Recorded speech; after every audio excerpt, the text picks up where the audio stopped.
Welcome to the U.S. Department of State. This is Conversations with America, a discussion between top State Department officials and NGO leaders, where you can watch and participate in the exchange of ideas. With moderator Cheryl Benton, Deputy Assistant Secretary in the Bureau of Public Affairs.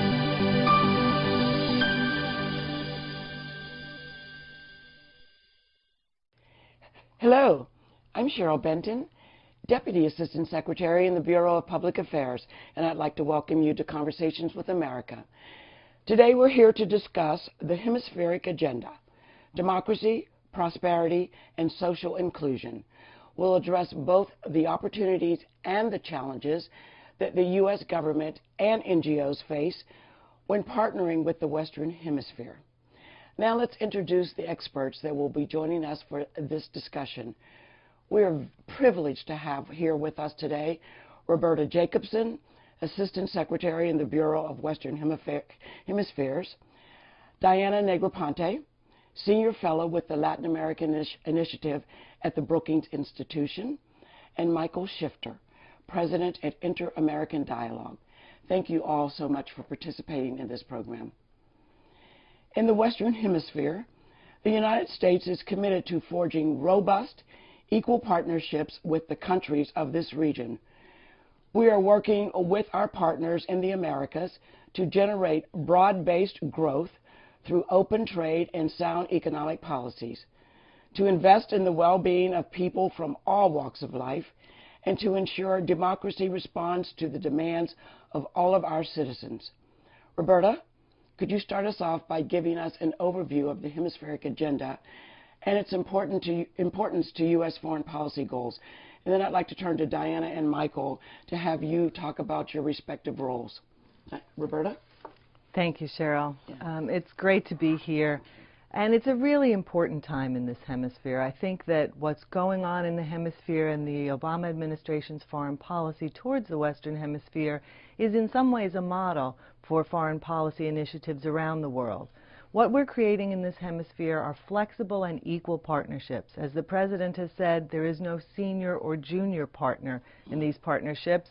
And we're trying to work on issues that concern the citizens in our countries, as important to the United States as they are to the countries of the Western Hemisphere, as well as to citizens around the world. Because many of the issues we're working on together are global issues: energy security, climate change, prosperity, and social inclusion. We've seen huge growth in the Western Hemisphere over the last few years. Important, really critical movement of citizens from being poor to moving into the middle class. Some people estimate 56 million people in this hemisphere have moved into the middle class over the last decade or more. And these are new consumers. They are new participants in democracy. They are people now looking for their children to get college and technical education. They're buying their first homes. And this is what makes this so exciting and so important to the United States. 42% of our exports go to this hemisphere. We have growing trade between this hemisphere and Asia, and connectivity between this hemisphere and other parts of the world. The Secretary has talked about the waves of democracy in the world beginning in Latin America in the 80s, in Eastern Europe in the 90s, and now the Arab awakening in this decade. And so I think there are so many things going on in this hemisphere that impact Americans every day of their lives and connect with so many Americans that this region is particularly important to Americans and to American foreign policy. Wow, it's exciting, very exciting. So Diana, tell us about what's going on at Brookings and how you're interacting with what we're doing here at the state. Brookings is a very large think tank whose assets are $96 million. And of that, Latin America is a relatively small part of the overall. But in this way, it reflects perhaps the U.S. concept of Latin America. We take it for granted. Because the conflicts are minimal, we don't give the resources to it that perhaps we should. And so I would argue that my internal battles to assert Latin Americans' interests within Brookings Institution may be reflective of the State Department's determination to recognize the great assets that exist within our hemisphere. Very good. Michael, tell us Well, about... thank you for this opportunity. The Inter-American Dialogue is celebrating its 30th anniversary this year. We don't have $96 million in assets. Let me assure you of that. We dream about that, but we don't have that. And really, our mission is to try to engage people about Latin America. It's hard to get people to devote a lot of time, especially in Congress, the media. Fortunately, it doesn't get some of the coverage that it deserves. Some of the issues that the Assistant Secretary spoke about are not well known in the public at large. There's a good news story in Latin America.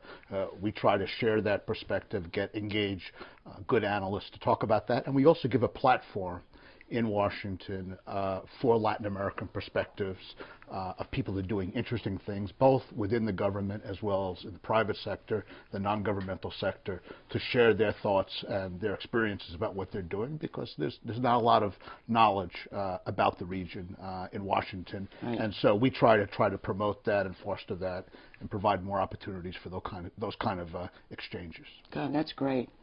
You know, there's a tremendous amount of diversity among the 35 countries in the Western Hemisphere, from rising powers like Mexico and Brazil to small, lesser developed countries like Nicaragua, Haiti, and Cuba. Given the vast differences in size and development, is it really possible to say there is a common hemispheric agenda? What is the U.S. doing to advance hemispheric prosperity? What is the link between these initiatives and our domestic economy? There has been a lot of work surrounding the promotion of women entrepreneurs. Why is it important to promote women entrepreneurs, and what particular role can women play in economic development? The Summit of the Americas was held last April. Could you talk a little bit about the outcome of the summit, why it matters, and some of the new initiatives that were produced? And as a follow-up, do these initiatives really prove beneficial for the region? Thank you. I think, first of all, looking at the hemisphere, it is sometimes very difficult to talk about hemispheric policy.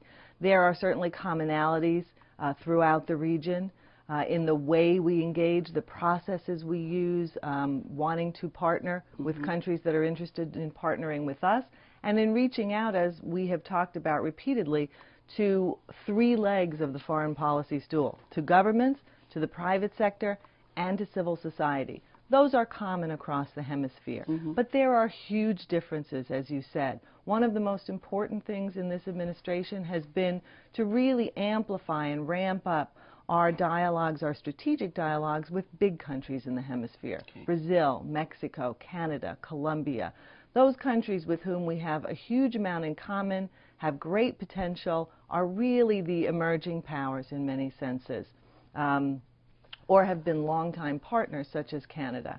But we also look at subregions, perhaps more than we used to, where there are commonalities across that subregion distinct from the rest of the hemisphere. In the Caribbean, for example, where we're working with Caribbean countries on things like debt and over-indebtedness and fiscal crises, or we're working on security in the Caribbean, because we know that success in Colombia and increasing efforts in Mexico and Central America are pushing traffickers into the Caribbean again. So there are common threads in subregions where we work very well. But there are distinctions among the countries, and we think it's very important that we work with individual countries as well on their particular issues, that we not have a one-size-fits-all policy. Now, two of the things that I think are common throughout the hemisphere that we have pushed very hard, and Secretary Clinton has made a hallmark of her efforts, are working on women and women entrepreneurs in the hemisphere, and the issue of social inclusion, which really is a sort of a rubric that covers all of these kinds of groups. On women's issues, we saw at the Summit of the Americas, the Secretary launched the We Americas, the Women Entrepreneurs in the Americas initiative, which is really designed to connect women to each other in a network and improve the possibility that women can start their own businesses, can generate income for their families, can really make a difference. We know that women's participation in the labor market has reached over 50% in Latin America over the last decade. We know that that's grown about 15%. We also know that the UN has told us, and the World Bank, that without that participation from women, there would be a 30% increase in poverty in the hemisphere. So the impact is dramatic if we help women. And we are doing training, technical assistance, creating networks of women from around the hemisphere so that they can grow their businesses to the benefit of not just their own families, but their communities. On social inclusion, we've launched a number of programs, but the main goal is to look at how economic development and growth, which has been fairly robust in this hemisphere in the last decade, how we can make sure that it really benefits everyone, because it hasn't yet. It has not reached groups that have been marginalized traditionally, whether those are Afro-Latino descendants, whether they're indigenous people, women, the disabled, LGBT activists. All of these groups really need more efforts by governments and the private sector to bring them into that prosperity and allow them to share in it. So those are a big part of the common themes and the things that we launched at the Summit of the Americas. Two final comments about the summit and how they benefit how the initiatives benefit real people. The President has launched two initiatives which I think are just crucial to hemispheric future, and those are 100,000 Strong in the Americas, which is an educational exchange program designed to bring to 100,000 the number of students who come to study in the United States from Latin America and from the United States in the region. So do these students, after they study here, do they go back, or are we encouraging them to stay? Our hope is that they will do what serves them and their communities best. Most countries would like them to return back to those countries and contribute to the global workforce that's needed with their excellent English, with their technical skills. We see in Brazil there is the Science Without Borders program, where 650 Brazilian students at a time have been coming to the United States to study all over the U.S. in places like the Colorado School of Mines, not just in liberal arts universities. The mainstream kind of things. And so that's a critical factor in ensuring that this prosperity is more broadly based and that we really have an understanding of each other's culture that will pay off in the future. The other is energy. This hemisphere has massive potential for energy, whether it's in fossil fuels or in renewables. We look at oil sands in Canada, we look at pre-salt in Brazil, we look at shale gas, and we look at the efforts on renewables, and we see that this hemisphere can it is entirely possible this hemisphere can be energy self-sufficient in the coming decades. That's enormously exciting for the United States and the countries of the hemisphere. Diana, can I get your cut on that as well? Madam Assistant Secretary, we treat the Western Hemisphere, we being the U.S. government, treat the Western Hemisphere as if it was a single, homogeneous entity. But the reality is that today it is a divided hemisphere with the strength of the Alianza Bolivariana, the so-called ALBA group, taking the United States and treating as an enemy. And this is very disturbing.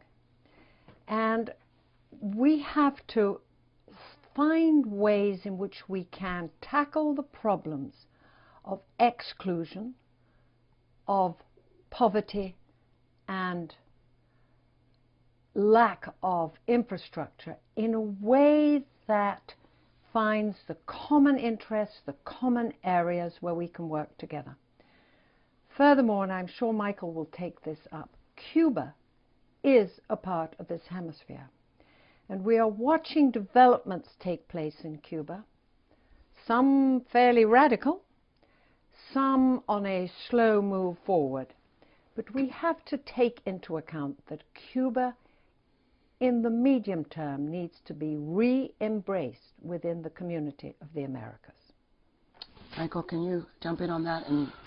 Well, yes. Well, first of all, there are a lot of issues here. Right, there was social inclusion, women entrepreneurs, et cetera, et cetera. Yeah. No, I think many of the initiatives that Assistant Secretary described, I think, are very positive and are very useful. And I think it's important to highlight what came out of the summit in terms of educational exchanges. These things are going on. Not many people know about them, and I think their long-term impact, I think, is very, very favorable, I think, for the region and for the United States. The issues that got attention at the summit are also important. One is the drug issue. And there was, what came out of the summit was a mandate by all the presidents who attended to the Organization of American States to do a study of different drug policies and what works and what doesn't work. That could be given back to the presidents so that there'd be a review about this. Many Latin American presidents, both current and former, have called for a rethinking of drug policy. And I think it's important. Drugs is having a very negative effect in many countries in Latin America. It fuels violence, criminal violence, corruption. Really, it contributes to the institutional weakening of many countries. And our government is very aware of this. Drugs is an important, not the only element of that, no, the only dimension, but it's an important one. So I think that's a very positive, welcome thing. And also, as Diana Negroponte said, the presidents also made it clear that there would not be another Summit of the Americas, something that started in 1994 in Miami, of the meeting gathering of all the hemispherical leaders, unless Cuba was attended the next summit.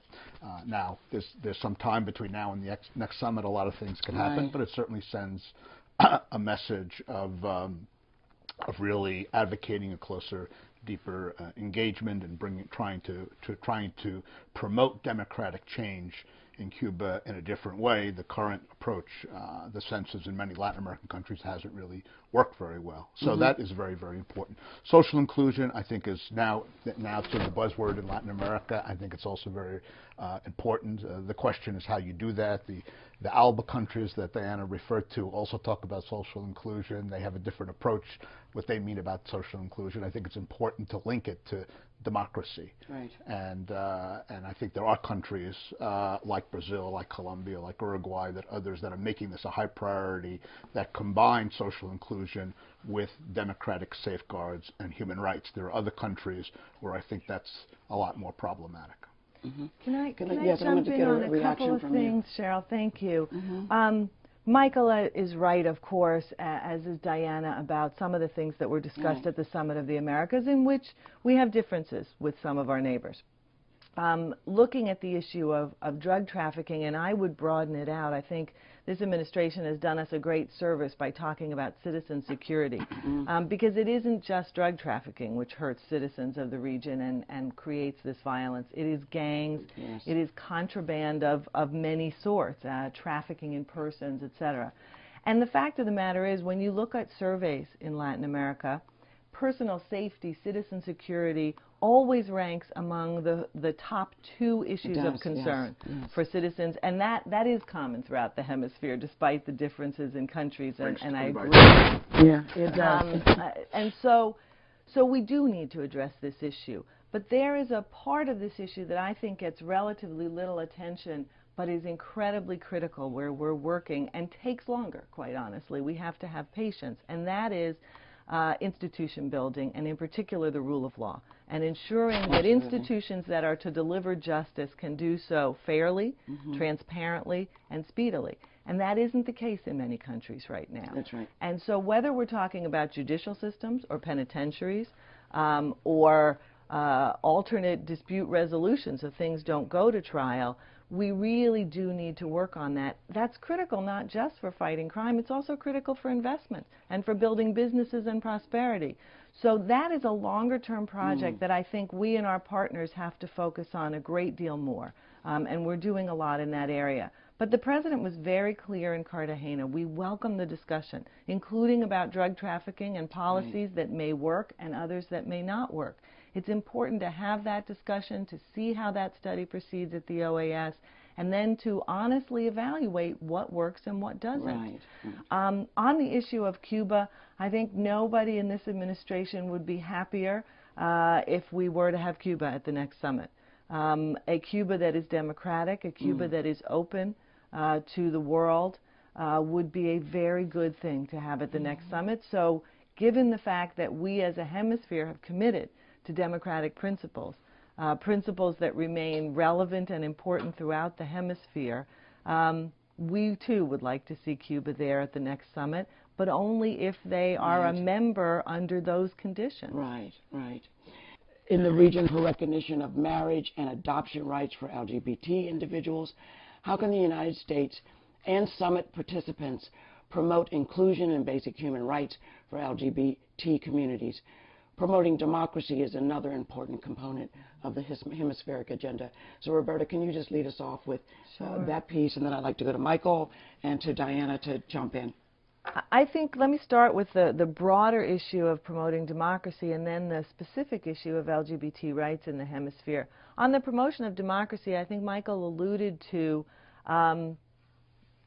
things in the hemisphere that are taking place that are very positive, as well as steps backwards, frankly, which we all have to be attentive to, and we have to call out when they happen, and we have to work together to try and overcome. One of the areas that the Inter-American Democratic Charter and other documents in the OAS have called an essential component of democracy is freedom of expression and freedom of the press.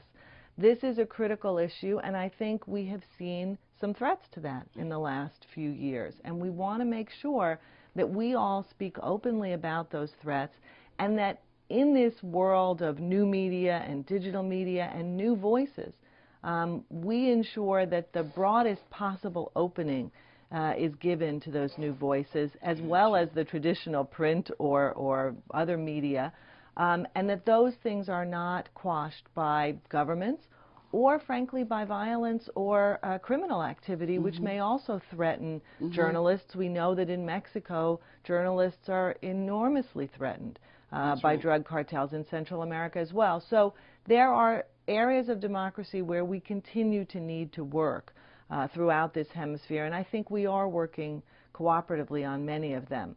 On the issue of LGBT rights, I think we've seen a great deal of positive movement in the hemisphere over the last few years.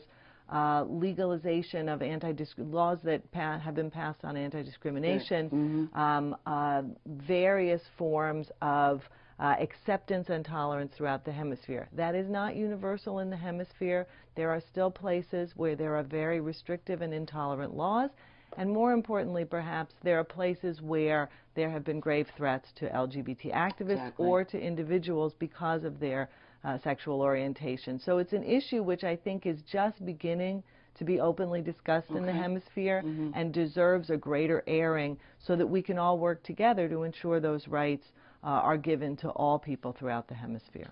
So are you seeing the same kind of situation? And Michael, anything that you want to add to that?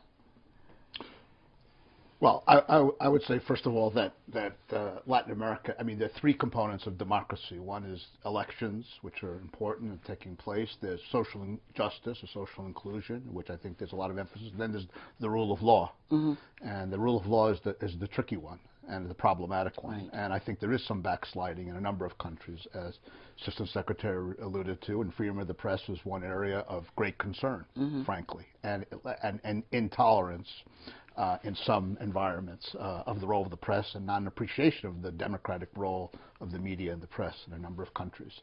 And here I think we need to strengthen inter-American institutions like the Organization of American States, the Commission, Inter-American Commission of Human Rights, the Court of Human Rights, the Special Rapporteur for Freedom of the Press, which was created after the 1998 Summit of the Americas in Santiago, Chile. These institutions are being questioned, frankly, by a number of governments and need to be strengthened. Second point that I would make is on the sort of the broader issue of LGBT. I think that there is a lot of progress in Latin America. Sometimes people have the image of the region as being very conservative and resistant to change, and you see what's happening in Argentina, Mexico, other places. It's quite encouraging, quite heartening. There's a lot of progress that needs to be made, but I think the advances. Final point is the role, we talked about women entrepreneurs, but the women in politics is also is an example. It changes in Latin everything. America. President of Brazil, President of Argentina, President of Costa Rica, former President of Chile, major candidate in Mexico, a major candidate in Peru. You go country to country, and women are participating a lot more and have a lot more prominent, highly visible, influential positions. I think that's something to be applauded, and I'm not sure if everybody fully appreciates the extent of that in the region. Yes, thank you. Diana, I want to follow up with you a little bit on the freedom of the press issue. How's Brookings viewing that and dealing with that in the hemisphere? It's a serious issue because of self-censorship. Journalists in Mexico, fearing for their families, desist from covering a story. Oh, wow. Now that's also combined with criminal gangs warning journalists ahead of time not to cover a story or to cover it in a certain way. Right. Now this links to old-time Mexico, which is now behind us, which is that the governing party of over 70 years, would determine stories, editorials, and control the access to the printing press to determine which papers were favorable to the government or not.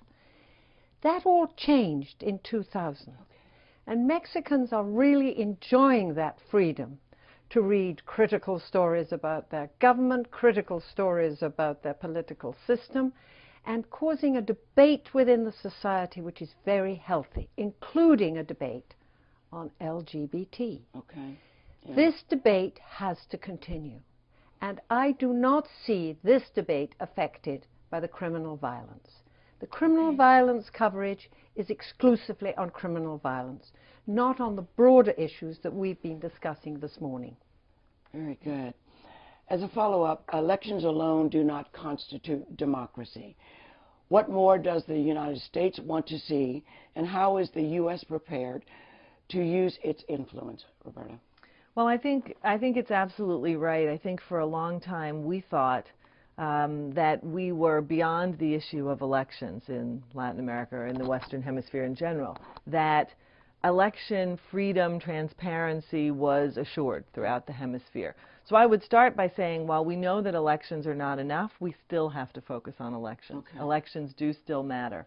And therefore, you want to make sure that the playing field is level, that opposition or minority parties can put forth their agenda, can be heard by citizens. Safely. So that they can make a real choice at the ballot box. So while we look beyond elections, we can't forget elections as well. But the second thing is, we started to talk a little bit about the rule of law and the institutions of government that uphold democracy, that ensure it is broadened, ever broadened in the hemisphere. And I think that's critical. So that focuses on things like the judiciary, where judges have been threatened or killed throughout the hemisphere, or where very strong executive power in many of these countries has really restricted the ability of the other two branches of government, be they legislative or judicial, to really play that independent role. And so what we can do to help is work with partners, partners who have experienced some of those pressures, partners who have stronger institutions perhaps, as well as with other donors, partners around the world from outside the region, whether it be EU countries or others, to see what more we can do to help. Is it technical assistance? Is it more exchanges of personnel?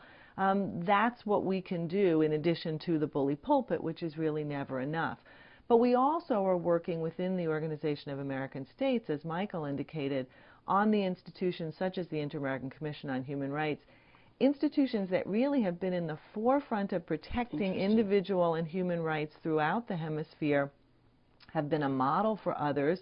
The OAU and other regions have looked at this region as a model, and where we are seeing their independence and their ability to function being threatened, and some calling for the dissolution of those bodies. So it is critical that those multilateral bodies also be strengthened, be reformed at times, but not destroyed. The last thing I would say is one of the things that really strikes me in the hemisphere as very, very healthy is an ever-growing civil society, a more vibrant civil society, activists organizing around every theme or subject that you can imagine, and that is very healthy. The ability for those groups to organize, to convey desires to their government and to their society at large, I think is a critical part of the functioning of democracy, and so we will continue to support the rights of all activist organizations, even if we don't like their agenda, as long as they're pursuing them peacefully and within the law. Way. We're really comfortable with the growth in that NGO and civil society sector, and hope to encourage that as well. And we know that all over the world, the role of civil society, NGOs, is just critical to moving a country forward. And I want to say also that we have two of our greatest proponents at this table. Yes. Think tanks and organizations Right. such as the Inter-American Dialogue, which very name really promotes that concept, and the Latin America program at Brookings. They bring people who are struggling to create that civil society or have achieved great, remarkable strides and advances through participation of citizens. And that's incredibly important. That those groups be welcomed, be embraced, be encouraged as part of this process. Very good. Cheryl, Yes, if I could pitch in here and build upon the Assistant Secretary's comments about rule of law. The hemisphere is in the process of reforming an old traditional Spanish system in which the judge had a file with all the papers and a prosecutor, who was also the investigator, was the only one who looked into that file. Beginning in the 1980s, citizens in Argentina and Chile clearly said, this is not democratic. Now this process of reform is taking place in Mexico and in Central America. But it's taking place at a time when common criminality is spilling over, so that citizens are saying, what does this new system offer to us? You call it more democratic, but we see it as giving rights to the defendant. So the United States example and our capacity to train judges, to train investigative police in how to preserve evidence and chains of custody, our training of defense attorneys and prosecutors, in a system which we know so well and have built up over 200 years, is an invaluable support to countries in the process of reforming their criminal justice system. Very good. So America's leadership is really demonstrated in what our work is in the Western Hemisphere. Well, let's call it partnership. Partnership. Because we will only do it if invited. That makes sense. We will respect the cultures and the laws of those countries, but if invited, we have experience to bring. Very good. Michael, can you talk a little bit about the Colombia peace process? Well, this is, yes, the president of Colombia just announced peace talks with the FARC insurgency, the largest insurgency, really the only significant one remaining in this hemisphere. Colombia still has an ongoing internal armed conflict. If peace is achieved, we would have no internal armed conflicts in the Western Hemisphere, which would be nice. Nice for Colombia and nice for the whole region. Right. And peace talks have started in Oslo, and now will continue in Havana between the government representatives and the representatives of this insurgency. There are 5 or 6 points on the agenda that have been agreed to that will be discussed. It's not going to be easy. Right. And there are people that are skeptical with reason, but I think we will hope that it works out and that there's an agreement and this conflict, that there's a demobilization of the FARC.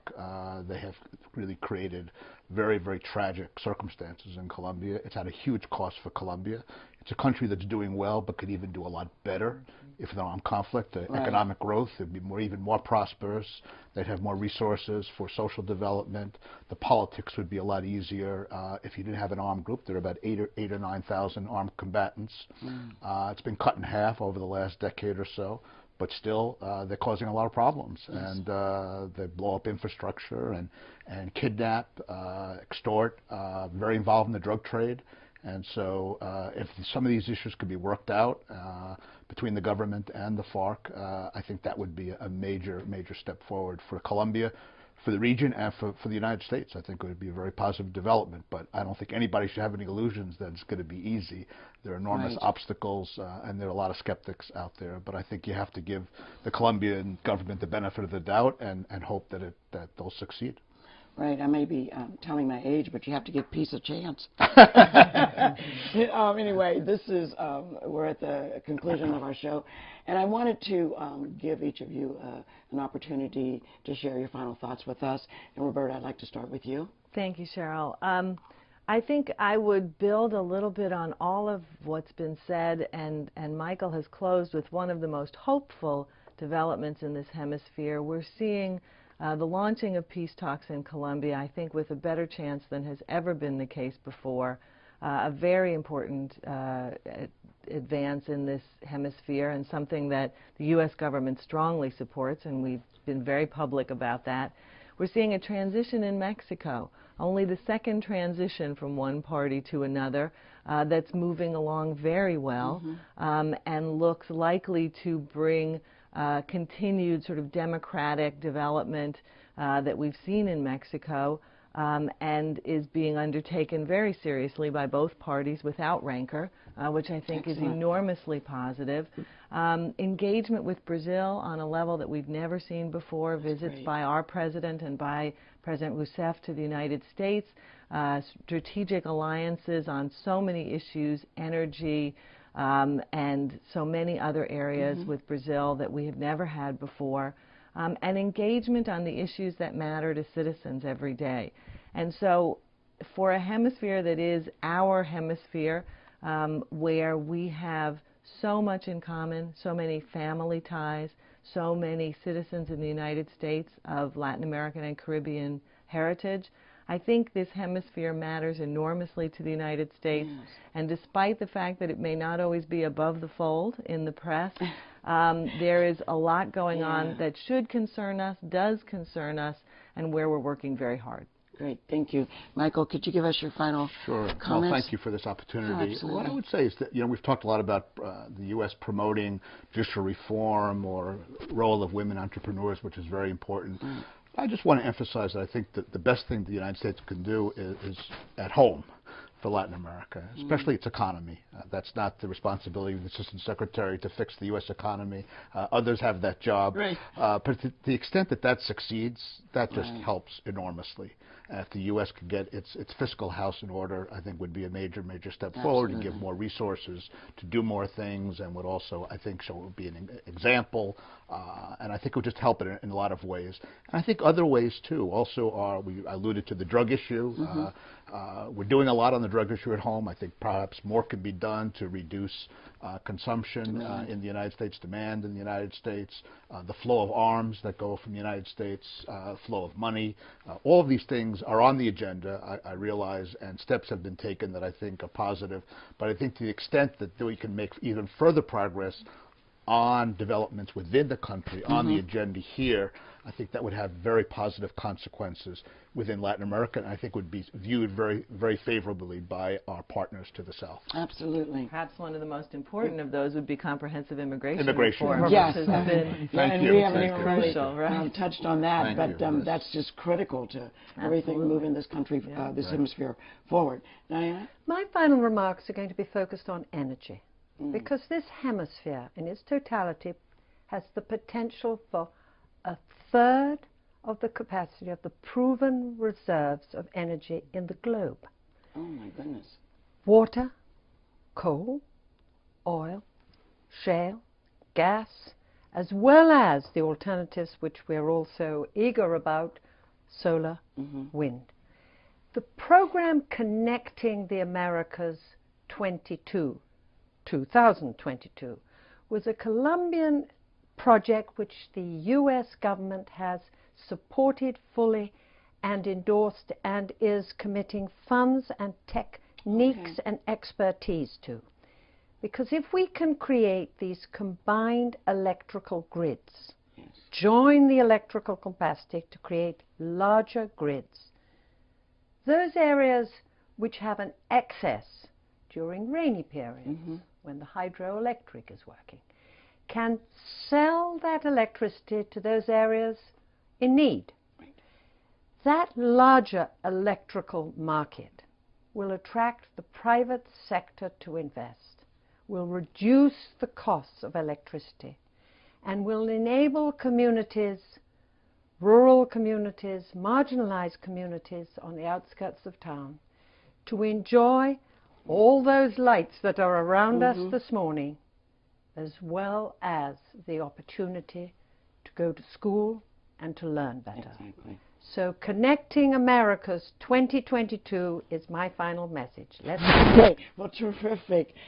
I'd like to thank Assistant Secretary Roberta Jacobson, Diana Negroponte, and Michael Shifter for sharing their work and their knowledge with us today.